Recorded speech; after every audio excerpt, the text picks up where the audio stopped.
Hello friends, तो कैसे हैं आप लोग? सब बढ़िया। चलिए लाइफ प्रोसेस का पार्ट 5 स्टार्ट करते हैं, ठीक है। तो उसके से पहले हम लोग क्या करते हैं, रिवीजन। 1 मिनट, लाइट नहीं जल रहा है।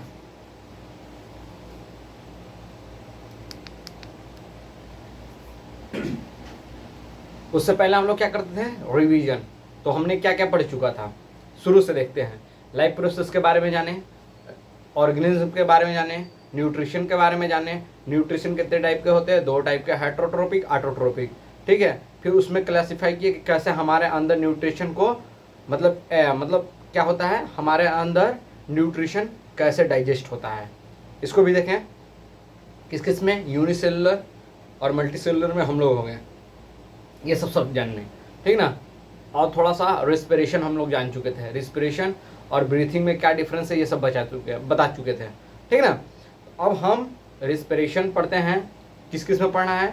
टेरेस्ट्रियल एनिमल, टेरेस्ट्रियल मतलब जो प्लांट जो लैंड पे रहते हैं, और एक एक्वेटिक जो पानी के अंदर रहते हैं, और जो दोनों में रहते हैं उसको क्या बोलते हैं? एम्फीबिया, ठीक है। एम्फीबियन मतलब जो पानी में भी रहे और आप लैंड में भी रहे। समझ में आया? तो अब हम लोग क्या देख रहे हैं, रिस्पायरेशन। और जो एक्सपेरिमेंट करा चुका हूँ कार्बन डाइऑक्साइड और स्टार्च का, उसको एकदम अच्छे से आप लोग देख लीजिएगा, क्योंकि ये बहुत ज़रूरी है। समझ में आया ना? इतना ज़रूरी है कि आप सोच नहीं सकते हैं, बहुत ही ज़्यादा इंपॉर्टेंट है। उस चीज़ को एग्जामिनर पूछता है, क्लोज स्टोमेटा, ओपन स्टोमेटा, ठीक है। क्लोज जब रहेगा तो क्या होगा, और ओपन होगा तो क्या होगा, और कैसे हो रहा है, ये सब बता चुके हैं। जाके देखिए, इसी चैनल पर अपलोड होगा। चलिए आज हम लोग पढ़ते हैं रिस्पिरेशन। फिर से रिस्पिरेशन के बारे में जान देते हैं। रिस्पायरेशन, रिस्पायरेशन क्या होता है? It is a chemical, it is a chemical change in our body, ठीक है। It is a chemical change in our body. It is a chemical process, chemical change नहीं यार, sorry. It is a chemical process, एक मिनट। It is a chemical process that take in our body। जहां मैं रह रहा हूँ ना यार, यहाँ पे गर्मी बहुत ज़्यादा है, ठीक है। देख लो कितना पसीना चल रहा है, और पंखा चलाऊंगा तो मेरे पास अभी माइक नहीं है, तो उससे आवाज़ आने लगेगी। तो इसलिए जो भी आवाज़ आ रहा होगा हल्का हल्का, उसको इग्नोर करें और कंटेंट पे आप ध्यान दें। कंटेंट में एक कमी नहीं होने देंगे हम। What is my point? ठीक, कंटेंट ऐसा देंगे आपको पूरा एग्जाम तक याद रहेगा, और जो पढ़ा रहे हैं उसको बार बार रिवाइज कीजिए, ठीक है। तो respiration, it is a chemical process that take in our body. तो हमने क्या कहा था, एक स्टार्च है, रोटी खाएं उसमें स्टार्च प्रेजेंट है, उसको ब्रेक डाउन किए, छोटे छोटे पार्ट में चेंज किए, और उसको चेंज करने में भी एयर का मतलब जो ऑक्सीजन हम लेते हैं उसका भी बहुत बड़ा रोल है। वो ऑक्सीजन क्या करेगा, जो एनर्जी जो एनर्जी उस स्टार्च से निकल रहा है, यानी कि ग्लूकोज के फॉर्म में कन्वर्ट हो रहा है, वो एनर्जी एटीपी के फॉर्म में जाएगा। एटीपी कहाँ से जाएगा? सेल से फिर किस में जाएगा? टिश्यू में जाएगा। फिर टिश्यू जहाँ हमारा जहाँ हमारा मसल्स डैमेज होगा, जहाँ उसको ज़रूरत पड़ेगी एनर्जी का, वहाँ पे जाके वो मतलब उसको रिपेयर करेगा, ठीक है। ये करता है रिस्पायरेशन का, ये भी मतलब है। समझ में आया ना? एनर्जी को तो मतलब कि कन्वर्ट करता है सेल में ले एनर्जी को एटीपी में कन्वर्ट करेगा, और एटीपी कहाँ जाएगा? सेल से फिर टिश्यू जाएगा। समझ में आया? पूरा बता चुके, पिछले जाकर लेक्चर में देख लीजिए। अब हम मान लीजिए कि हमको एक्सपेरिमेंट करना है। अब जब आगे बढ़ेंगे ना आप, तो एक आता है breathing exchange of gas, class 11th bio में। आप सोचते होंगे कि सर हम जो ऑक्सीजन लेते हैं तो ऑक्सीजन छोड़ते हैं मुंह से। ऐसा नहीं है भाई, ये चीज़ आप भूल जाइए कि जो आप पढ़े हैं, मतलब उस चीज़ को क्लास 10 तक तो ठीक है कि टेकिंग आउट ऑक्सीजन और गिविंग आउट ऑक्सीजन, ये होता है कि लेना और बाहर निकाला, ठीक है। अब हम लोग पढ़ेंगे, जब आगे जाओगे ना, थोड़ा सा बेसिक नॉलेज ले लो, बहुत ज़रूरी है बेसिक नॉलेज। जब कोई पूछेगा तो उसको बताना पड़ेगा अच्छे से। जब हम लोग ऑक्सीजन लेते हैं तो वो क्या करता है, स्टार्च को ग्लूकोज में कन्वर्ट करता है, ग्लूकोज से एनर्जी एटीपी से सेल से टिश्यू में जाएगा। जब हमारा ऑक्सीजन इस फॉर्म में जाता है टिश्यू, फिर टिश्यू से कन्वर्ट होकर फिर लंग्स में आता है। जब हमारा रिस्पिरेशन कैसा होता है, कौन से पार्ट से? लंग्स से। लंग्स में कौन सा पार्ट होता है? एल्वोलाई होता है, जो बैग लाइक स्ट्रक्चर होता है, थैलस लाइक स्ट्रक्चर होता है, और वो स्ट्रक्चरल यूनिट ऑफ लंग्स है, यानी कि इसी से एक्सचेंज ऑफ गैस होता है, ठीक ना। उसको अभी डायग्राम बनाएंगे, पहले आप ये चीज़ समझ लीजिए, ठीक। और डायरेक्ट हम लंग्स बना के दिखाएंगे, ठीक। लंग्स बनाते हैं। नाक, हम लोग कहाँ से स्टार्ट करते हैं सांस लेना? नाक से, नोस्ट्रिल जिसको कहते हैं नोस्ट्रिल। नोस्ट्रिल में छोटे छोटे हेयर प्रेजेंट होते हैं। क्यों होते हैं इसके बारे में कभी जाने? हम लोग चाहते थे हेयर पूरा रिमूव कर सकते हैं नाक का, मगर क्यों नहीं करते हैं? क्योंकि जो हमारा बाहर का टेम्परेचर है और जो अंदर में जाएगा, हमारे बॉडी के अंदर टेम्परेचर जाएगा, उसको मेंटेन करता है और बहुत सारे डस्ट पार्टिकल को एकोमुलेट करता है, मगर इकट्ठा करके उसको अंदर नहीं जाने देगा लंग्स में। तो अब ऐसा कह सकते हो कि सर आप ये तो फिल्टर वाला भी काम कर रहा है। बिल्कुल फिल्टर वाला काम कर रहा है भाई, बिल्कुल फिल्टर वाला काम कर रहा है, ठीक ना। मगर ये नहीं कह सकते कि पूरा 100% पूरा वो नहीं जाने देगा। मतलब इतना कह सकते हो 90-95% आपको माइक्रो ऑर्गेनिज्म नहीं जाने, माइक्रो बैक्टीरिया नहीं जाने देता है हमारे लंग्स में, इतना कह सकते हो, ठीक है। अब कहो कि सर ऐसा है तो फिर तो हम लोग तो जिंदा कम टाइम रहेंगे, कम टाइम तक जिंदा रह सकते हैं, क्योंकि बैक्टीरिया तो जा रहा है ना 5% जो बचा है। ऐसा नहीं है भाई, हर कोई भी चीज़ 99.9% ही दे सकता है, 0.1% बच जाएगा, कुछ परसेंट बच जाएगा, कोई 100% नहीं दे सकता है। व्हाट इज माई पॉइंट, समझ में है ना। उसी तरीके से हमारे बॉडी में भी ऐसा कोई है कि हमेशा कंटिन्यू काम नहीं कर सकता है, ठीक है, उसको भी रेस्ट चाहिए। अब हार्ट को छोड़ के, एक्सेप्ट हार्ट, ठीक है। ये हो गया। यहाँ से हम नोस्ट्रिल बनाते हैं भाई, डायरेक्ट हम बना रहे हैं ना, डायरेक्ट बना दे रहे हैं।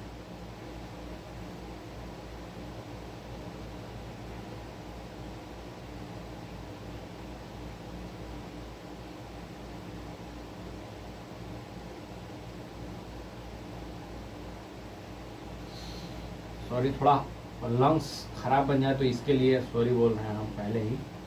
इस चीज़ पे मत जाइए, आप थोड़ा देखिएगा कि हम क्या बता रहे हैं ना, इस चीज़ पे जाना है कि पढ़ना क्या हम लोग को, ठीक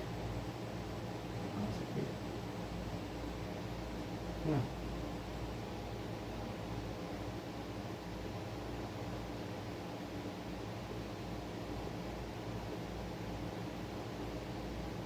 थोड़ा टिल्ट रहता है ये ना, ये राइट वाला लंग्स थोड़ा टिल्ट रहेगा, क्योंकि लेफ्ट वाला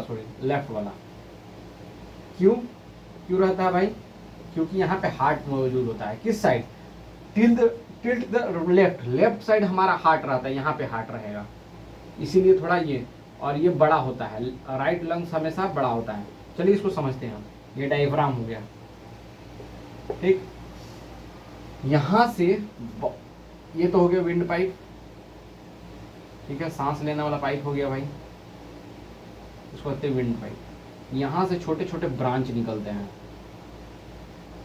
ठीक है, ये ब्रांच निकलते हैं। इस ब्रांच से टर्मिनल ब्रांच निकलता है, छोटे छोटे और ब्रांच निकलते हैं, ठीक है, समझिएगा अच्छे से। इससे भी एक और ब्रांच निकलते हैं। उतना जानना नहीं है कि क्या है क्या नहीं, वो आगे पढ़ेगा तब, बस इतना जान जाओ, बना रहे हैं लोग।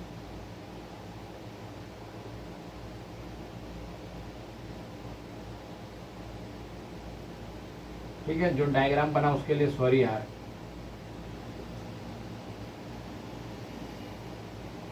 ठीक ना, समझना, बेसिक कंसेप्ट आप लीजिए। कहाँ से आया? नोज से आया, ठीक है ना, एयर लिए नोज से, ठीक, समझ गया। अब एक और सवाल दिमाग में आ रहा तो पूछते जा रहे हैं आपसे, ठीक। कहते हैं आप लोग तो अभी बच्चे हो, ठीक है, हमको 10th पास किए 5 साल हो गया, 5-6 साल हो गया। तो आप ये बताइए, आपसे सवाल कर रहे हैं, मुंह से भी तो सांस लेते ही हैं कुछ लोग, तुम भी लेते होगा, हम भी लेते हैं। तो कहते हैं कि मुंह से सांस मत लो, नाक से ही लो, ऐसा क्यों? बताओ, सोचो, उस चीज़ को सोचो। मैं बताऊँ? अब मैं बताता हूँ। नाक के अंदर क्या प्रेजेंट है? छोटे छोटे हेयर प्रेजेंट है। हमारे मुंह के अंदर प्रेजेंट है? नहीं, फर्स्ट पॉइंट। दूसरा, अगर माइक्रो ऑर्गेनिज्म आएगा, सॉरी यार, I am really sorry, micro bacteria आएगा, छोटे छोटे बैक्टीरिया, फंजाई, कुछ भी वायरस आएंगे नाक के, तो क्या करेगा? जो हेयर होता है उसको कैच करेगा।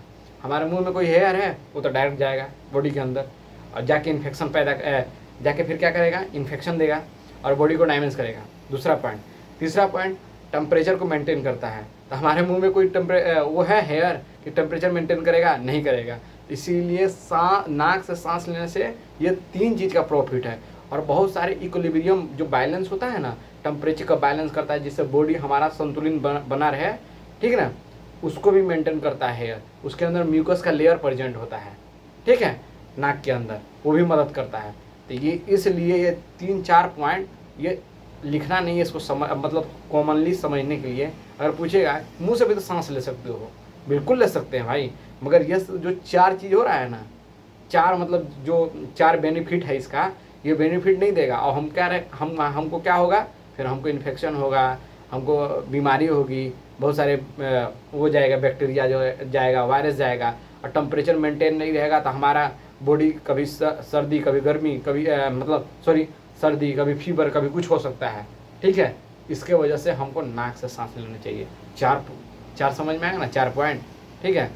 उसको लिखना जरूरी नहीं है, इसलिए बता दिए नहीं। नोज से सांस लीजिए, एयर, यहाँ से गया छोटे छोटे इसमें, ठीक है।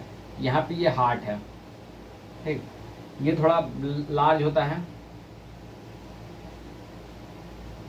ये क्या होता है, लार्जर होता है, लार्जर। ये स्मॉलर होता थोड़ा। अब ये नहीं स्मॉलर, इसके कंपैरिजन में देन तुलना में, ठीक ना।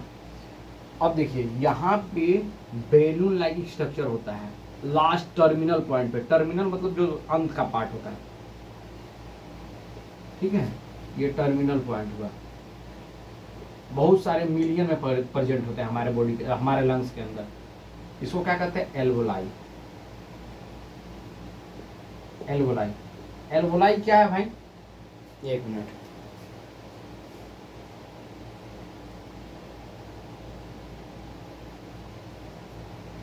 एल्वियोलाई,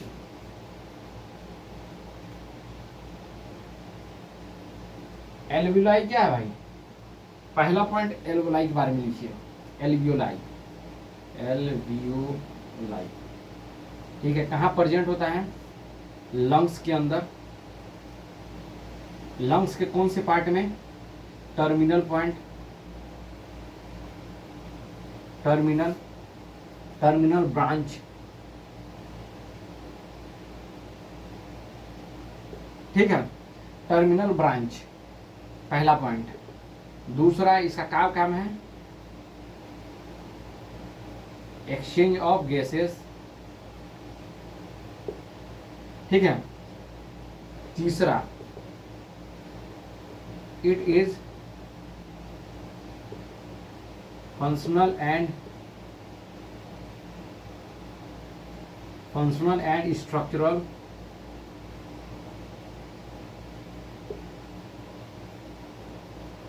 यूनिट ऑफ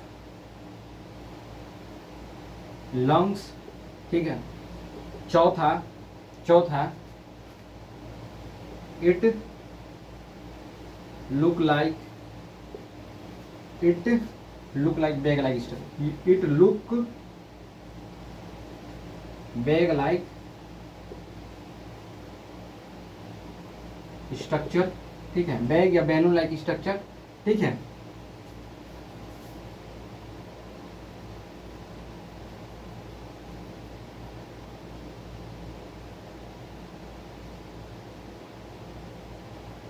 ठीक, ये समझ गया। ये होता है विंड पाइप, ठीक है, ये होता है विंड पाइप। ये इसका 2 पॉइंट लिख दिए। विंड पाइप क्या, कार्टिलिजिनियस बोन से बना होता है, ठीक है। किससे,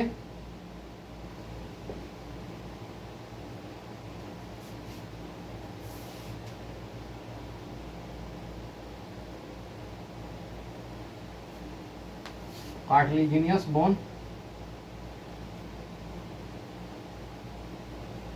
दूसरा पॉइंट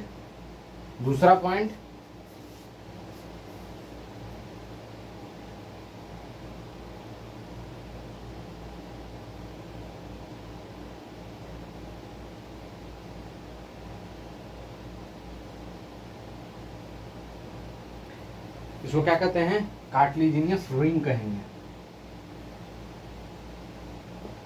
दूसरा ट्रेकिया भी बोल सकते हैं इसको,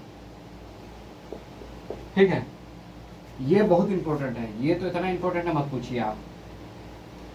रिस्पिरेशन नोज से गया, नोज नोज नोज के बारे में भी जान जाइए। नोज में क्या क्या प्रेजेंट होता है, जिसको कहते हैं नॉस्ट्रिल, नॉस्ट्रिल, ठीक है।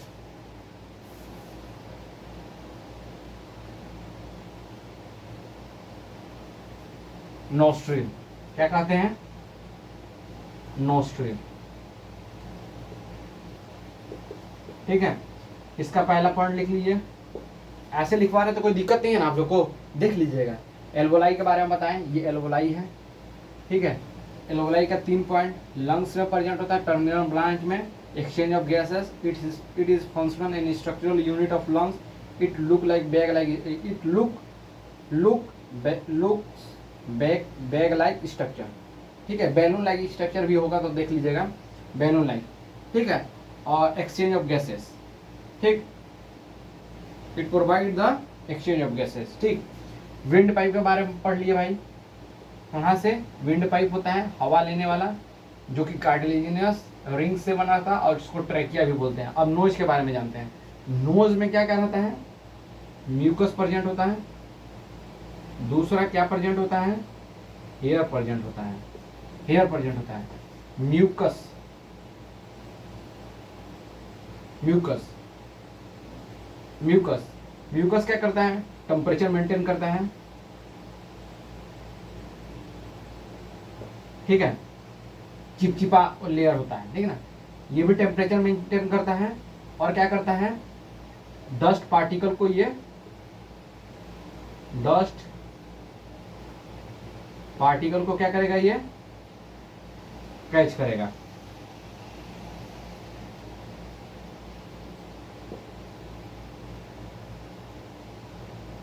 कैच करेगा, पकड़ेगा, ठीक ना। डस्ट पार्टिकल को ये कैच करेगा, पकड़ के रखेगा, एकोमुलेट करेगा, ठीक। इतना बात समझ में आया। ये लंग्स हो गया, लंग्स के बारे में पढ़ लिया हम। और ये लार्जर होता है, इसके कंपेरिजन में स्मॉलर, लार्जर देन स्मॉलर। कौन सा, राइट वाला लंग्स, यहाँ पे लिख दो राइट। ये कौन सा लंग्स है, लेफ्ट, ठीक है। समझ में आया, इतना बात समझ में आया। अब जल्दी लिखिए, जल्दी।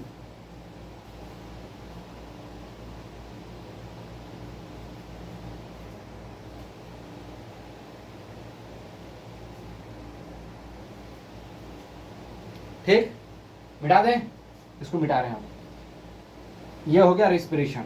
रिस्पिरेशन का बेसिक नॉलेज हम लोग जान गए, ये होता है, ठीक ना। मिटा दे रहे हैं इसको।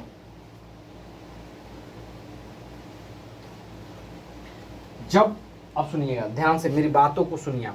जब हम लोग हायर लेवल में जाएंगे तो हम लोग लेते हैं ऑक्सीजन और बाहर निकलता है कार्बन डाइऑक्साइड। अब इस चीज़ के बारे में एक एक्सपेरिमेंट दिया है आपके अंदर बुक में, ठीक है। इसको प्रूव करना है कि हम जो रिलीज करते हैं, फूंक मारते हैं, वो हमारा क्या है, कार्बन डाइऑक्साइड ही है।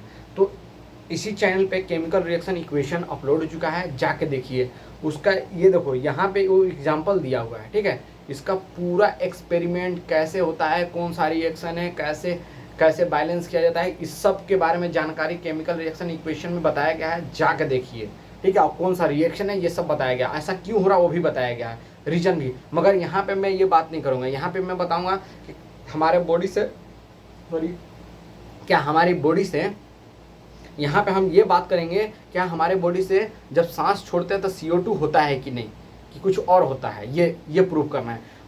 अगर बोलने के लिए आदमी बोलेगा कि हम जो छोड़ते हैं, मुंह से सांस छोड़ते हैं, वो कार्बन डाइऑक्साइड है, ऑक्सीजन है, तो लोग कहेंगे प्रूव करके दिखाओ। लोगों का तो कहना है ना भाई प्रूव करो, ठीक है। साइंस और मैथ ऐसा सब्जेक्ट है ना कि जो एग्जिस्ट नहीं करता है उसको भी एग्जिस्टेंस में लाते हैं, समझ में आया। जैसे तुम बोलोगे कि कोई ऐसा आदमी है जो एग्जिस्ट नहीं कर रहा, अरे भाई एग्जिस्ट नहीं कर रहा है, रियल में एग्जिस्ट नहीं कर रहा है, मगर इमेजिनेशन में तो एग्जिस्ट कर रहा है ना, कि भाई हाँ ऐसा हो सकता है। इमेजिन तो कर रहे हो ना तुम, उसमें तो एग्जिस्ट कर रहा है ना। तो हमारा फिजिक्स क्या कहता है, फिजिक्स का जो साइंस होता है, साइंस में जो फिजिक्स ब्रांच होते हैं, फिजिक्स सब्जेक्ट होता है, उसको इमेजिन करता है कि ऐसा भी हो सकता है, ऐसे भी हो सकते हैं, ठीक है। जैसे ब्लैक होल के बारे में कोई बोलता है ऐसा भी हो सकता है ब्लैक होल, अब ऐसा क्यों हो रहा है, रीजन जानो। वो हम थोड़ा टॉपिक से हट के गए हैं, इसको जानना जरूरी है। तो यहाँ पे तो मैं बता दूंगा कि भाई हम जो सांस छोड़ते हैं कार्बन डाइऑक्साइड है क्या है, मगर उसके बारे में पूरा जानना है तो केमिकल इक्वेशन और केमिकल रिएक्शन एंड इक्वेशन में दिया हुआ है, आप जाके देखिए, 1 या 2 में दिया होगा, 2 पार्ट में हम पढ़ाए हैं, ठीक ना, जाके उसको देखिए। एक टेस्ट ट्यूब लिए, ठीक है, टेस्ट ट्यूब लिए, ठीक है, ये नोज है मान लो,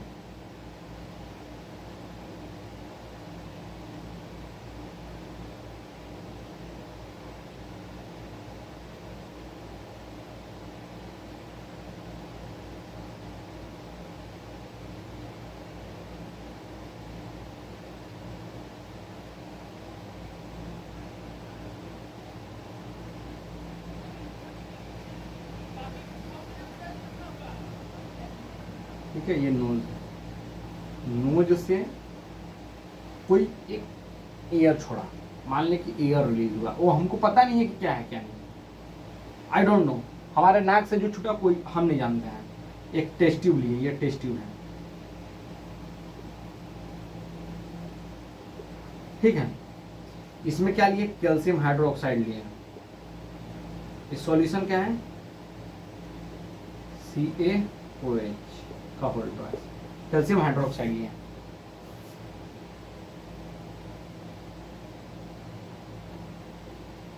ठीक है, एक ट्यूब के,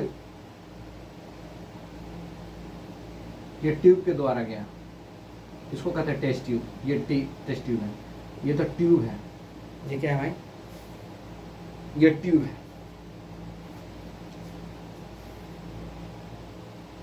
sorry sorry sorry, I am really sorry, ये टेस्ट है, ये ट्यूब है अंदर वाला, ये टेस्ट ट्यूब है,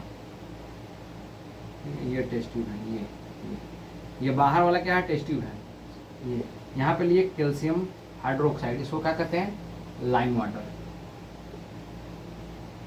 लाइम वाटर का सॉल्यूशन लिए, ठीक है, ध्यान दीजिएगा, कैल्शियम हाइड्रोक्साइड लिया भाई, ठीक। अब हम मान लिए कि भाई यहाँ पे कोई हम एयर छोड़े नाक से, ठीक है, रिलीज किए, मान लिए कि हम कुछ भी ले लिए, अभी मानने के लिए मान लिए कि कार्बन डाइऑक्साइड ले लिए, एक्सपेरिमेंट के लिए कार्बन डाइऑक्साइड, हमको एक्सपेरिमेंट करना है कि कार्बन डाइऑक्साइड निकलता है कुछ और, तो कार्बन डाइऑक्साइड ले लिया, जैसे ही इसके साथ हमने इस एयर को मिक्स किया, यानी कि कार्बन डाइऑक्साइड इसके साथ, तो ये क्या बनाया, कैल्शियम कार्बोनेट, फिर वाटर, वाटर तो बाय प्रोडक्ट हो गया, इससे कोई मतलब है, ये क्या हो गया, मिल्की अपीयरेंस कर दिया, मिल्की कौन से कलर में कर दिया, मिल्की मतलब व्हाइटिश में कर दिया, व्हाइट कलर में। तो हम क्या बोले थे कि chemical reaction in equation, chemical reaction equation में दिया है कि जब भी कैल्शियम हाइड्रोक्साइड कार्बन डाइऑक्साइड के साथ रिएक्ट करेगा तो क्या बनाएगा, कैल्शियम कार्बोनेट बनाता है, यानी कि मिल्की अपीयरेंस व्हाइटिश कलर में। ये तुरंत कौन से कलर में चेंज हो गया, ये पहले से कोई और कलर में था, ठीक है, मैं बताऊंगा ना, जाके देखिएगा, हम प्रमोशन करेंगे भाई अपने चैनल को, क्यों नहीं करेंगे, बिल्कुल करेंगे। ये कौन से कलर में था हमको आई डोंट नो, ये तुरंत किस में कन्वर्ट हो गया भाई, कौन से कलर में कन्वर्ट हो गया, मिल्की कलर में, मतलब कि व्हाइट कलर में। तब पता चल गया कि भाई हमारे बॉडी से जो रिलीज होता है ना, वो ऑक्सीजन नहीं कार्बन डाइऑक्साइड रिलीज होता है। क्यों भाई, इससे प्रूव किए, तो पहला जो प्रूफ दिया है यही, तो पूछेगा कि हमको बताइए कि हमारे बॉडी से क्या रिलीज होता है, पूरा बता रहा हूँ मैं, तो आप कैसे प्रूफ करोगे, एक टेस्ट ट्यूब लिए, हमारे बॉडी से कोई एयर निकला, तो यही वाला इक्वेशन लिख देंगे, यही वाला इक्वेशन, समझ में आया, समझ में आया, व्हाट इज माय पॉइंट। अब इसको मिटाते हैं, चलिए समझ में आ गया। अब हम लोग रियल बेस पे जानते हैं कि भाई रिस्पिरेशन अब कैसे वर्क करता है, ठीक ना, मिटा रहे हैं अब इसको,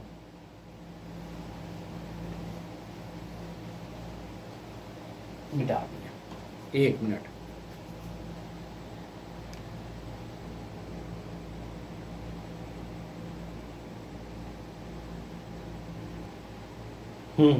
चलिए इसको समझते हैं एकदम अच्छे से, ठीक ना।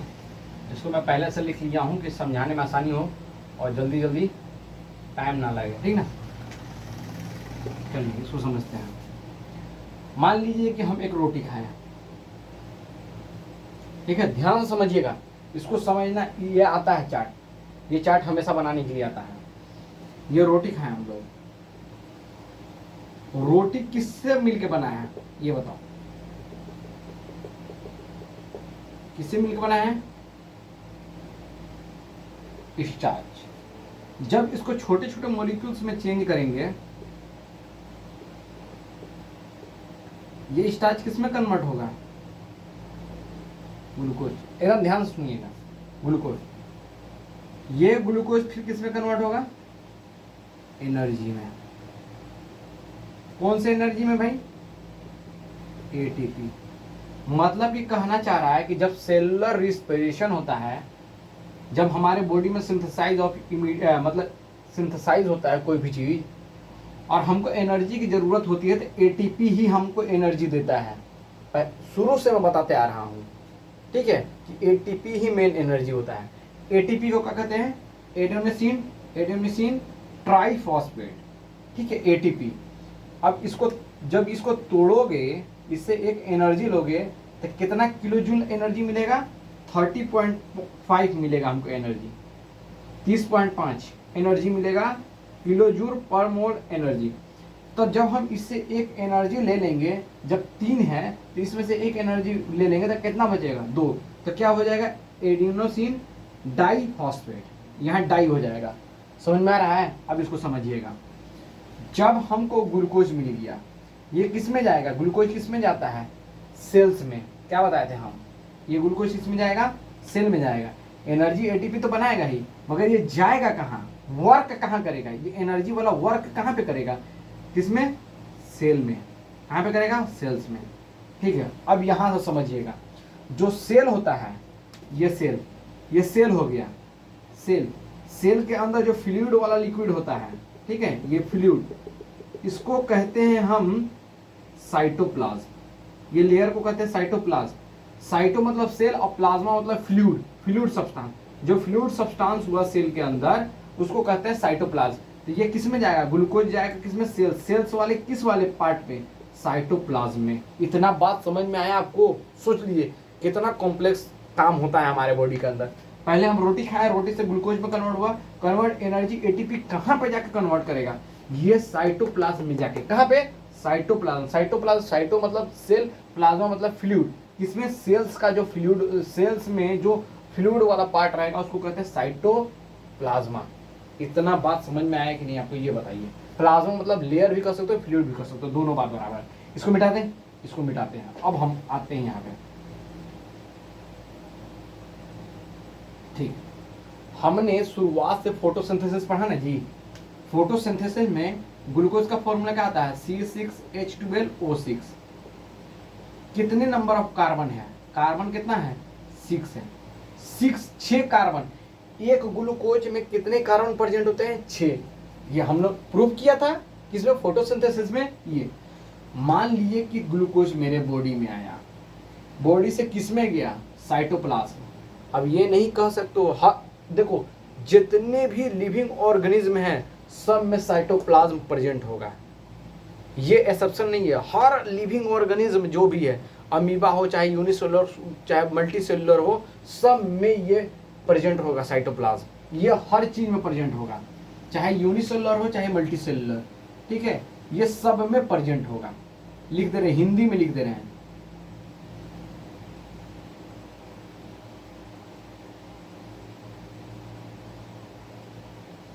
ये सब में प्रेजेंट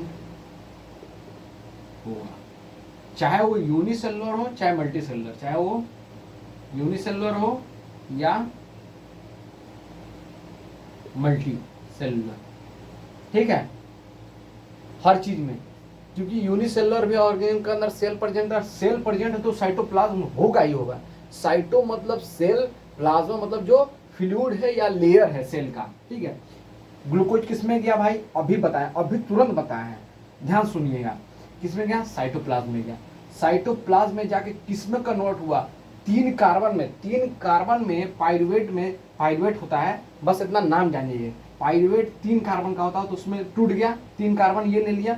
एनर्जी कितने कार्बन बना है, 3, इसके पास 3 है, 3 और 3 6 कार्बन टूट गया। अब हम पहले जाते हैं यूनिसेलुलर में। मान लीजिए ऑब्सेंस ऑफ ऑक्सीजन है, जिसको कहते हैं एनएरोबिक, जिसमें ऑक्सीजन नहीं होता है, ठीक है, ऑब्सेंस ऑफ ऑक्सीजन, ठीक है। इन येस्ट में ऑक्सीजन नहीं होता है, तो जब ये पाइरुवेट और एनर्जी जाएगा, इसमें ऑब्सेंस ऑफ ऑक्सीजन में बनाएगा क्या, इथेनॉल बनाएगा, मतलब एल्कोहल बनाया। और जब हमारा देखो 3 कार्बन में टूट गया, इथेनॉल बनाया। इथेनॉल कितने कार्बन का होता है, 2 कार्बन का, और यहाँ कितना बचा है, 1 कार्बन, और ये कितना निकला, 3 कार्बन हो गया। देखो 6 हो गया, देखो गिनो 6 हुआ ना भाई, समझो इस बात को। इथेनॉल कितने कार्बन का होता है, 2 carbon, carbon dioxide 1 carbon, energy 3 carbon, 6 हो गया हमारा, 6 में टूट गया। तो ऑब्सेंस ऑफ ऑक्सीजन में जब हम यूनिसेलुलर में जाएगा, ग्लूकोज हमारा पाइरुवेट और एनर्जी टूट के इसमें जाएगा, तो क्या क्या बनाएगा, इथेनॉल बनाएगा, कार्बन डाइऑक्साइड एनर्जी बनाएगा। गोटिन में पॉइंट क्या क्या बनाएगा, इथेनॉल बनाएगा 2 कार्बन का, कार्बन डाइऑक्साइड 1 कार्बन का, एटीपी 3 कार्बन का, ये बनाया in the absence of oxygen. ये चीज याद होना चाहिए, ठीक है। और इसमें एनर्जी क्या होगा, लेस होगा, क्योंकि एल्कोहल बना रहा है। कार्बन डाइऑक्साइड, जहां जहां कार्बन डाइऑक्साइड बनेगा और इथेनॉल बनेगा, वहां एनर्जी कम रहेगा, क्योंकि लेस ऑफ एनर्जी निकलेगा, ठीक है ना। एनर्जी को सपोर्ट कौन करता है, वाटर सपोर्ट करता है, जब वाटर बनेगा तब। अब देखो lake of oxygen in muscle, अब हम लोग मल्टी सेलुलर में आ गए। मल्टी सेलुलर में, यूनिसेलुलर का हो गया, ऑब्सेंस ऑफ ऑक्सीजन ही पढ़ना था।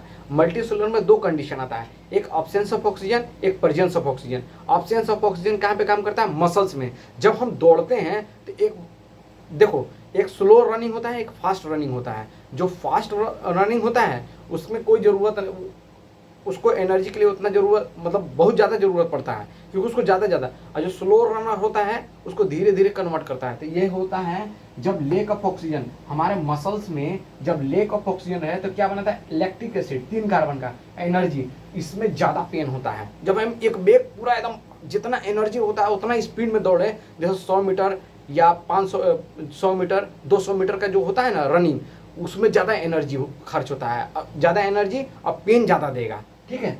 एनर्जी लेस होगा मगर पेन ज़्यादा होगा, मतलब एनर्जी लेस मतलब जान रहे हो, एनर्जी ज़्यादा उसमें लॉस होगा। वहाँ पे 3 कार्बन लैक्टिक एसिड बना दे रहा है, ठीक है। यहाँ पे बोला लेक ऑफ ऑक्सीजन जब नहीं रहेगा तो एनर्जी कहाँ से मेरे को मिलेगा, मगर हमको एनर्जी की ज़्यादा ज़रूरत पड़ेगी। सोचो ये क्या मैं बोल रहा हूँ, एनर्जी ज़्यादा ज़रूरत पड़ेगी मगर बना क्या रहा है, कम बना रहा है। What is my less energy, मगर हमको ज़रूरत किस चीज़ का है, ज़्यादा का। व्हाट इज माय पहला हम लोग पढ़े यूनिसेलुलर पढ़े विदाउट ऑक्सीजन। अब मल्टी सेलुलर में आए, कहाँ पे हमारा ऑक्सीजन की कमी पड़ती है, कहाँ पे ऑक्सीजन नहीं प्रेजेंट रहता है, मसल्स में, मसल सेल में। वहाँ पे क्या बनाएगा, लैक्टिक एसिड, ये जो जाएगा 3 और 3 कार्बन एनर्जी निकालेगा, और एक 3 कार्बन पाइरुवेट किस में चेंज होगा, लैक्टिक एसिड में। प्रेजेंस ऑफ ऑक्सीजन हमारा एक ही जो पावर हाउस ऑफ सेल क्या बताते हैं, माइटोकॉन्ड्रिया इतना मतलब हर सेल में पाया जाता है, हर सेल में ये माइटोकॉन्ड्रिया पाया जाएगा। तो माइटोकॉन्ड्रिया का है powerhouse of the cell, जो सेल को पावर दे। पावर किस में देगा, एनर्जी किस में देगा, एटीपी के फॉर्म में। तो यहाँ पे अगर माइटोकॉन्ड्रिया, अगर एनर्जी ज़्यादा मिलेगा तो क्या चाहिए उसके लिए, ऑक्सीजन होना जरूरी है, क्योंकि एनर्जी को सपोर्ट करेगा ऑक्सीजन। ऑक्सीजन किसका मिलेगा, देखो जब हम लोग आगे पढ़ेंगे ना तो वाटर ऑक्सीजन का बहुत बड़ा रोल प्ले हो जाता है, ठीक है। अभी इसके लिए उतना मत जानो, मगर ये जानो कि presence of oxygen in mitochondria, जब हम माइटोकॉन्ड्रिया में वहाँ पे ऑक्सीजन प्रेजेंट है तो क्या होगा, एनर्जी ज़्यादा होगा। और क्या मिलेगा, कार्बन डाइऑक्साइड, वाटर। ये अब देख लो यहाँ कितना कार्बन है, 1, यहाँ कितना 3, और यहाँ देखो यहाँ कितना कार्बन होना चाहिए, यहाँ पे कार्बन कितना मिल रहा है, यहाँ 3 कार्बन मिल रहा है भाई। ऑक्सीजन के प्रेजेंट में 3 कार्बन डाइऑक्साइड मिल रहा है और 3 एनर्जी मिल रहा है। मतलब कि हमारे पास इसमें जब ऑक्सीजन का प्रेजेंस बढ़ेगा तो हमारे अंदर ज़्यादा एनर्जी होता है। इसीलिए देखो क्या बोलते हैं, जो पानी में स्क्रू ड्राइवर जाते हैं बिना ऑक्सीजन के जाते हैं, वो ज़्यादा देर तक तैर नहीं पाएंगे, क्योंकि उसको एनर्जी उतना नहीं मिल पाएगा सफिशिएंट। और जो ऑक्सीजन मास्क लगा के जाते हैं, ऑक्सीजन जिसको मिलता है वो जितना चाहे उतना तैर सकता है, जितना देर तक वो पानी में रहेगा उतना देर तैर सकता है, स्विमिंग कर सकता है ना, क्योंकि उसको ज़्यादा एनर्जी मिल रहा है। समझ में आया? ऑक्सीजन का इतना बड़ा रोल प्ले है ना भाई कि तुम नहीं समझो। वो बहुत सपोर्टिव करता है एनर्जी को बनाने में। रिस्पिरेशन बताया ना भाई, रिस्पिरेशन में क्या होता है, ऑक्सीजन हम लेते हैं तो हमारा एटीपी को कन्वर्ट मतलब एनर्जी को किसमें, एटीपी में कन्वर्ट करता है। ग्लूकोज मतलब स्टार्च को तोड़ने में मदद करता है। ये बहुत इंपॉर्टेंट है। अब जब टूटेगा हमारा एटीपी बनेगा, एनर्जी की जब भी हमको जरूरत पड़ेगी तो एटीपी किसमें, एडीपी में चेंज हो जाएगा। एक एनर्जी निकल गया, एक एनर्जी, और एक एटीपी कितना एनर्जी देता है भाई, 30.5 किलो जूल पर मोल देता है। समझ में आया? इतना नोट कर लिए, ये बहुत जरूरी है। In the absence of oxygen पढ़ लिए क्या क्या बनाएगा, इथेनॉल, कार्बन डाइऑक्साइड, एनर्जी, मगर बहुत कम। वो तो हटा दो, उसके बारे में तो हमको बस इतना ही जानना है कि उसमें क्या हो रहा है क्या नहीं है, तो हम जान नहीं सकते क्योंकि वो जस्ट है, यूनिसेलुलर है। तो हमको यूनिसेलुलर के बारे में पढ़ ही सकते हैं, उसको फील नहीं कर सकते, मगर हम ये दोनों को फील कर सकते हैं भाई। एक बार कस के दौड़ के देखना, बहुत ज़्यादा एनर्जी जरूरत पड़ेगी, मगर हमको एनर्जी कम मिलेगी, ज़्यादा नहीं मिलेगी। ज़्यादा जरूरत पड़ेगी मगर एनर्जी कम बनाएगी, एनर्जी लेस। इसीलिए पैर पकड़ लेता है, अरे यार पैर दर्द करने लगा, क्यों? क्योंकि एनर्जी कम बनाया भाई, मगर तुमको ज़्यादा की ज़रूरत पड़ी थी। और यही ऑक्सीजन रहता है, यही ऑक्सीजन रहेगा, तुम ज़्यादा काम कर सकते हो। देखो हम सांस लेके कितनी देर तक पढ़ा पा रहे हैं, पढ़ा रहे हैं ना, यही चीज़ समझना है। जल्दी नोट कीजिए। अब ये कंप्लीट हो गया है। अब रिस्पिरेशन इन प्लांट और टेरेस्ट्रियल और एक्वेटिक पढ़ना है, फिर हमारा चैप्टर कंप्लीट हो जाएगा। मतलब ये रिस्पिरेशन कंप्लीट हो जाएगा, कल ट्रांसपोर्टेशन एक्सक्रीशन पढ़ा देंगे, कंप्लीट हो जाएगा। ठीक है, जल्दी नोट कीजिए।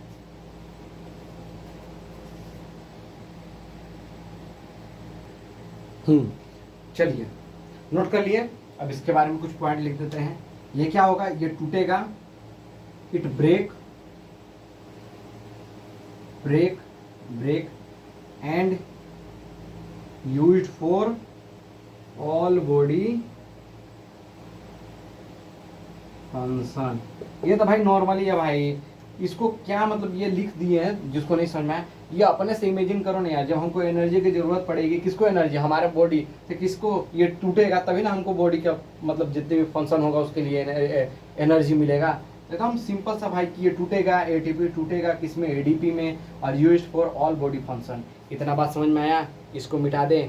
अब ये तो हम लोग पढ़े, अब प्लांट के बारे में भी पढ़ ले रहे हैं, ठीक। अरे यार वो चीज़ तो मैं भूल ही गया था, एक एक्वेटिक टेरेस्ट्रियल बोले, मगर ये चीज़ जान जाइए कि प्लांट के लिए बहुत ज़्यादा जरूरी है रेस्पिरेशन प्लांट भी करता है, और कैसे करता है उसके बारे में बताते हैं। इतना मिटा दे, इसको मिटा रहे हैं।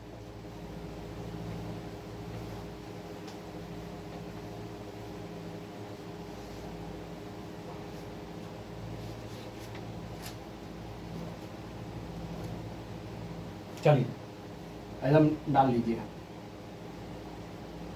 ये नोट्स में डालिएगा, ठीक ना, ये नोट्स में डाल दीजिए, नोट्स में डाल दीजिए, नोट्स में। O2 is needed, O2 is needed for respiration, ठीक है। O2 is needed respiration, ठीक, पहला। दूसरा O2 के ही बारे में बात कर रहे हैं। O2 is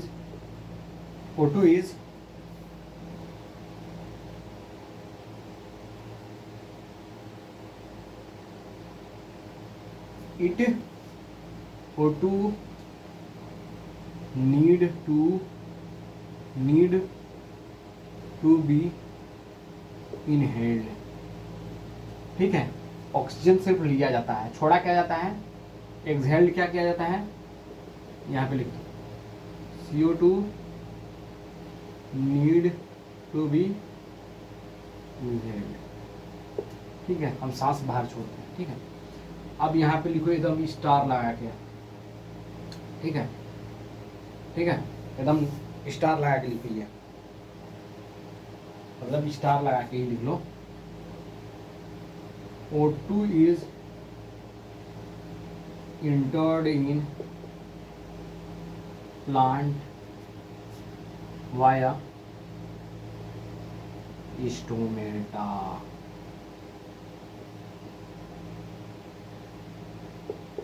अब इसके बारे में लिख लो और लिखो और लिखो और पढ़ा है। स्टोमेटा क्या है? क्लोजिंग क्लोजिंग एंड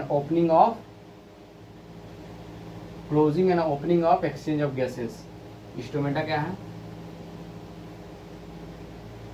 ऐसे तो गार्ड सेल होता है, मगर स्टोमेटा यहां से लिखो, closing and opening of exchange of gases. ठीक है, ठीक है, इतना लिख लीजिए जल्दी से। ठीक, अब प्लांट का बहुत सारा कारनामा है, इसमें देख लेते हैं डे में और नाइट में क्या होता है प्लांट के लिए। फॉर प्लांट,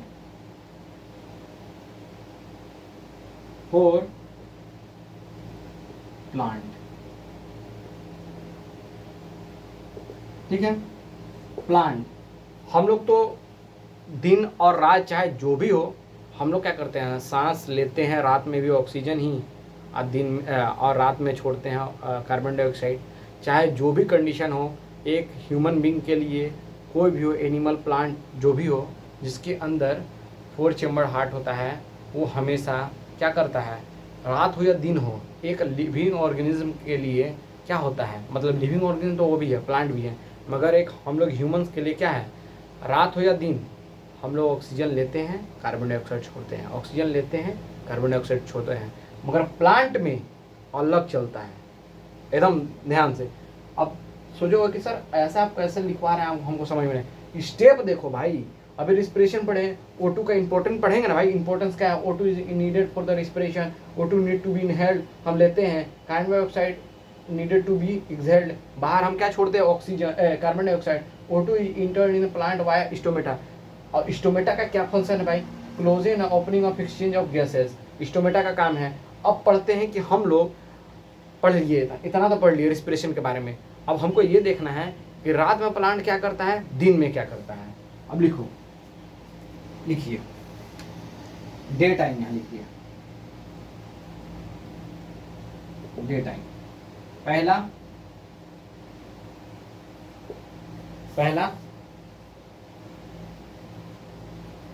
डे टाइम, पहला डे, यहाँ पर डे लिखो, डे नहीं टाइम लिख दो, टाइम। डे मतलब क्या हो जाएगा, दिन और रात, ठीक है, ऐसा सिंपल सा लिख लूँगा, कोई दिक्कत नहीं है, हम उतना नहीं पढ़ेंगे।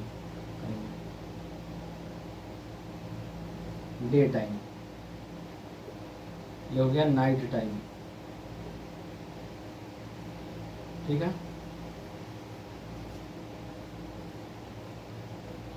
ठीक। प्लांट का भी बहुत बड़ा रोल प्ले होता है भाई, प्लांट हमको ऑक्सीजन देता है। अच्छा, एक और क्वेश्चन आ गया, ठीक है ना, अभी क्वेश्चन भी पूछूंगा, सब कुछ करूंगा भाई, तुम लोग को मेंटली स्ट्रांग बनाना चाहता हूं मैं, ठीक है। तुम लोग ये मत कहना कि सर आप, पहला क्वेश्चन हमारा क्या है, सुनो। लोग कहते हैं कि रात में पेड़ के नीचे मत सोना, क्यों? मतलब कुछ एक्सेप्शन है कि उस पेड़ के नीचे सो सकते हो, कुछ पेड़ है जिसके नीचे सो सकते हो, और बाकी मोस्ट ऑफ द ट्री ऐसा है कि जिसके नीचे तुम नहीं सो सकते हो। क्यों? रीजन दो, दो दो दो दो दो, दो जल्दी दो, बताओ। अब हम ही सब बताएंगे, ऐसा ना करो जी, आप लोग भी बताइए क्यों, उसको यहाँ समझते हैं, यही आंसर है, ठीक है, यहाँ आंसर दिया है, देखिएगा। O2 रिलीज, CO2 रिलीज्ड, ठीक है।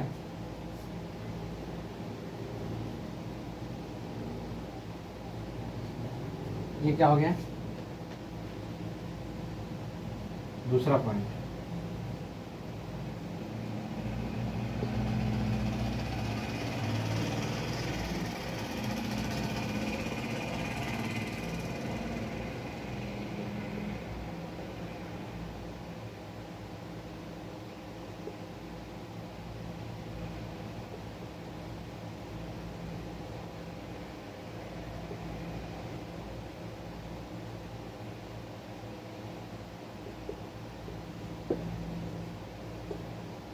ध्यान दीजिएगा, यही आपका आंसर है। ये देखिए, डे टाइम में प्लांट क्या रिलीज करता है? ऑक्सीजन। इसीलिए हम आराम से खटिया बिछा के, खटिया जानते हो ना, खटिया बिछा के, वो नहीं बेड नहीं भाई, खटिया, खटिया पे कभी सोए हो तुम लोग यार?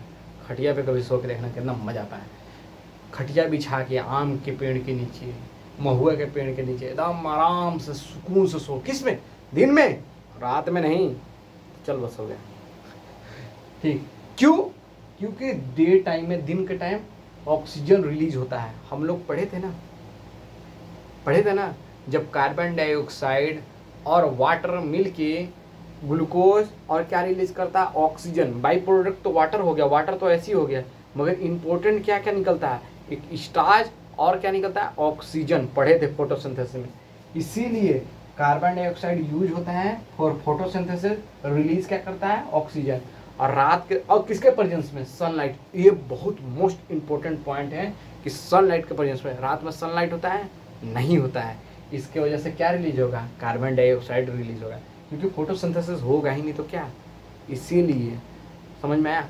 और कुछ ऐसे प्लांट होते हैं जो ऑक्सीजन रिलीज करते हैं। क्यों? क्योंकि वो कुछ, मतलब कि उनके पास कुछ ऐसा स्पेसिफिक फंक्शन होता है, स्पेसिफिक ऑर्गन होता है, ऑर्गन कह सकते हो, कोई पार्ट होता है जो पहले से क्या बचा के रखता है? कार्बन डाइऑक्साइड बचा के रखता है, ठीक है। और फिर उसको रात में पानी तो उसको हमेशा मिलते रहेगा। जब बड़ा हो जाएगा पानी तो वो अपने आप एब्जॉर्ब करेगा सॉइल से, तो वो रिएक्शन करते रहता है। रिएक्शन करते करते रात में भी फोटोसिंथेसिस करता है। जो प्लांट, जैसे कि आप पीपल के पेड़ के नीचे सो सकते हैं, ठीक है, जिसको हम लोग पूजा करते हैं। अब नीम को भी पूजा करते हैं, नीम नहीं। और ये हो गया तुलसी, ये सब हमको ऑक्सीजन रात में भी देता है। क्यों? उसके अंदर कुछ फंक्शन होता है, वो मत जानिए आप, उतना मैं अंदर में डेप्थ में नहीं जाऊँगा। जाने के लिए तो चला जाऊँगा, मगर मैं उतना डेप्थ में जाकर आपको बताऊँगा नहीं। कुछ ऐसे पार्ट होते हैं जिसमें पहले से ऑक्सीजन वो एब्जॉर्ब करके रखता है और रात में वो रिलीज़ करते रहता है। और रिलीज़ करने के बाद जब वाटर से रिएक्ट करेगा तो ग्लूकोज और फोटोसिंथेसिस होते रहेगा इन दी अब्सेंस ऑफ सनलाइट, ठीक है। ऐसा कुछ नहीं कह सकते कि सनलाइट जब रहेगा तब। कुछ प्लांट के लिए, कुछ प्लांट एक्सेप्शन है जो प्लांट, और बाकी जितने भी प्लांट हैं उनको सनलाइट चाहिए चाहिए। तो एक बहुत इंपॉर्टेंट पॉइंट है भाई कि आपको अगर फोटो रिस्पिरेशन कराना है या फोटोसिंथेसिस कराना है, सॉरी रिस्पिरेशन अलग चला गया, फोटोसिंथेसिस कराना है तो ऑक्सीजन का कार्बन डाइऑक्साइड वाटर के साथ रिएक्शन करना जरूरी है, मगर वो अलग कंडीशन है। हम लोग रिस्पिरेशन के बारे में पढ़ रहे हैं, इसी की वजह से रिस्पिरेशन होता है। जब रात में हम डे टाइम में रहते हैं तो ऑक्सीजन रिलीज होता है, इसलिए carbon dioxide use for photosynthesis, रात में CO2 रिलीज होता है। ये होता है प्लांट का रिस्पिरेशन। डे में क्या करेगा? कार्बन ऑक्सीजन छोड़ेगा, रात में कार्बन डाइऑक्साइड छोड़ता है, यही इसका रिस्पिरेशन है। क्यों? क्योंकि इसमें फोटोसिंथेसिस होता है, इसमें नहीं होता है। What is my point? इतना नोट कर लिए? चलिए अब एक बहुत बड़ा इंपॉर्टेंट लिख लीजिए, ये स्टार लगा के, aquatic animal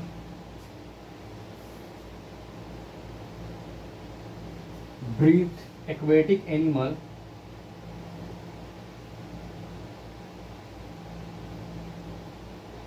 breathe faster than land animal.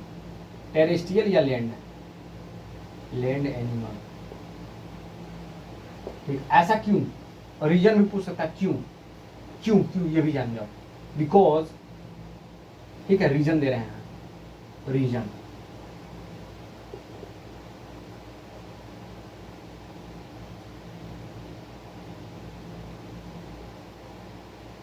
Because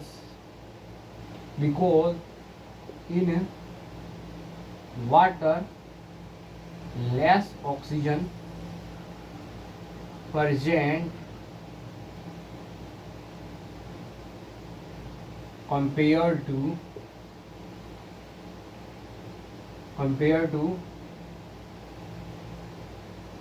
land oxygen. हमारे अर्थ पर यानी लैंड पर जहाँ हम लोग रह रहे हैं, टेरेस्ट्रियल मतलब हमारे इन्वायरमेंट में बहुत सारे इनफाइनाइट ऑक्सीजन प्रेजेंट है। जब चाहे तब सांस लो, जब चाहे तब सांस मत लो, कोई दिक्कत नहीं, रोक के रखो, लेने चाहो तो ले लो। और हमारे पानी में लिमिटेड ऑक्सीजन प्रेजेंट होता है, इसलिए उसको जल्दी जल्दी चाहिए जिंदा रहने के लिए सांस, इसलिए फास्टर होता है। Aquatic animal breathe faster than land animal because in the water less oxygen present compare to land oxygen. ठीक है, जो हमारे अर्थ पे प्रेजेंट है उसके कंपेरिजन में बहुत कम होता है। और एक्वेटिक एनिमल्स किससे ब्रीथ करते हैं? By the gills. किससे? ये भी लिख लो, बाय द गिल्स। ब्रीथ लिखा है, ब्रीथ बाय द गिल्स। समझ में आया? इतना बात समझ में आया? अब हम लोग क्या पढ़ते हैं, थोड़ा सा अब हम लोग पढ़ते हैं रिस्पिरेशन इन टेरेस्ट्रियल एनिमल। जो लैंड पे एनिमल रहते हैं वो कैसे रिस्पिरेशन करते हैं, ठीक है, इसके बारे में पढ़ लेते हैं। डिफरेंट ऑर्गेनिज्म के बारे में पढ़ेंगे। अभी तो हम लोग बहुत कुछ पढ़े कि हमारा रिस्पिरेशन होता है, एनर्जी कन्वर्ट होता है, बहुत कुछ में काम देता है, एनर्जी में भी काम करता है, तो एनर्जी के बारे में बता दिए हैं। अब हम लोग पढ़ेंगे कि मतलब रिस्पिरेशन होता कैसे है हमारे बॉडी में।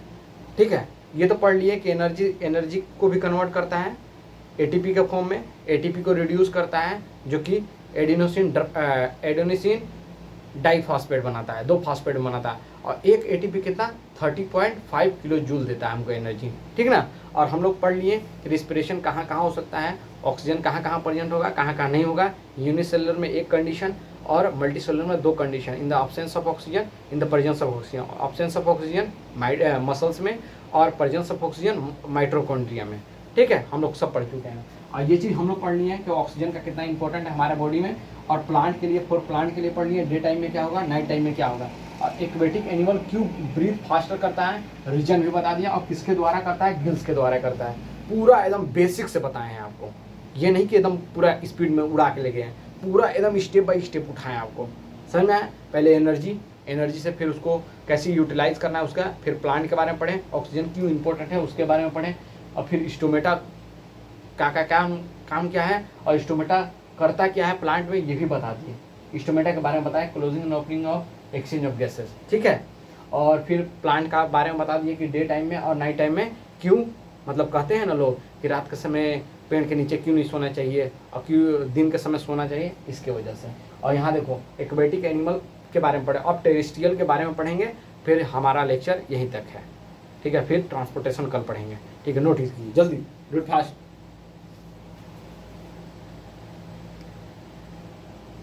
चलिए, टेरेस्ट्रियल एनिमल्स के बारे में हमने शुरुआत में ही पढ़ लिया था। जो हम डायफ्राम बनाए, लंग्स बनाए थे ना, उसमें एल्वोलाई वही सब, तो वही मैं थोड़ा देखा नहीं।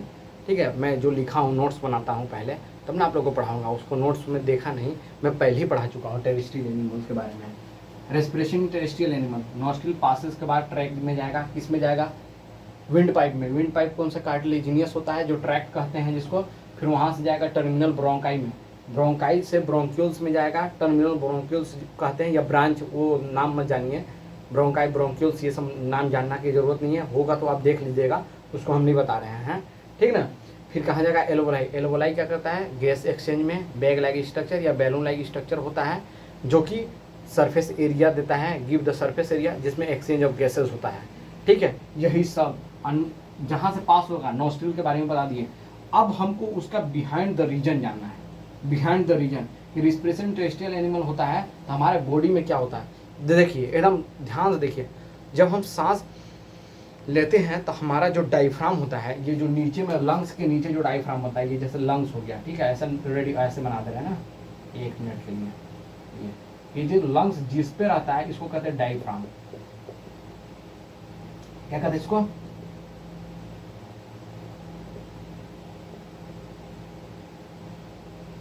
ठीक है, लंग्स जिस पे पड़ा होता है, जिसके सपोर्ट में ये रहता है। ठीक है, ये लंग्स है। ठीक है, समझिएगा, ये हो गया डायफ्राम। ठीक है, जब हम सांस अंदर लेंगे, ये देखो यहाँ से सांस अंदर लेंगे ना यार, सांस अंदर लेंगे, ये ऊपर की तरफ जाएगा, ये ऊपर की तरफ जाएगा। ये जो यहाँ पे जो लंग्स प्रेजेंट है, चलो इसको अच्छे से बना दे रहे हैं और बता भी दे रहे हैं अच्छे से, इसी से आपको समझ में आ जाएगा। यहाँ से यहाँ ऐसे डब्बा बना देना हम ना, डब्बा है डब्बा, अंकल का टीवी डब्बा, एक ये डब्बा, ये कहाँ पर प्रेजेंट होता है भाई? लंग्स। ये हो गया लंग्स, ठीक है। ये कहाँ पर प्रेजेंट होता है? सपोर्ट तो होना चाहिए, नहीं तो नीचे गिर जाएगा। ये सपोर्ट क्या दे रहा है?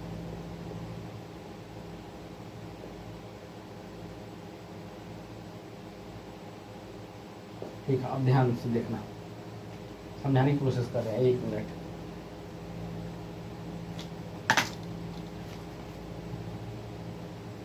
ध्यान दीजिएगा। यहाँ से आया, क्या आया? एयर, ठीक है। ये थोड़ा बड़ा दिख रहा होगा, दूसरा मार्कर चेंज कर लिया, वो चल नहीं रहा था, बस थोड़ा सा समझना है, ज़्यादा नहीं, ठीक है। लंग्स आया, सॉरी लंग्स आएगा, ईयर आया। जब ये सांस तुम लोगे तो ये जो डायफ्राम है किधर जाएगा? ऊपर की तरफ जाएगा, ठीक है। कहाँ जाएगा? ऊपर की तरफ। कहाँ जाएगा भाई? ऊपर की तरफ। ये जो चेस्ट और ये है लंग्स, सॉरी लंग्स, ये एक कैविटी में है। इस कैविटी को कहते हैं चेस्ट कैविटी,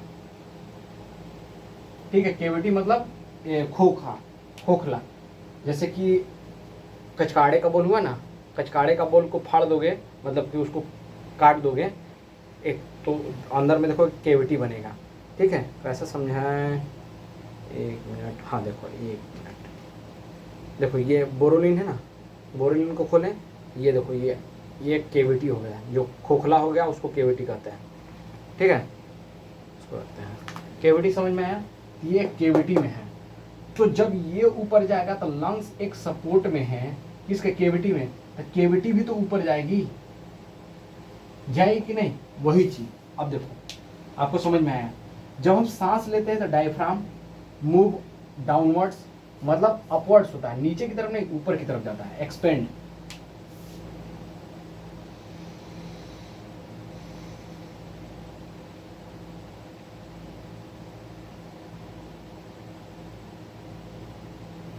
ठीक है, ये ऊपर की तरफ जाएगा, इसके ऐसे जाता है, एकदम पूरा ऐसे सीधा हो जाएगा, अपवर्ड, अप, सॉरी चलता नहीं है,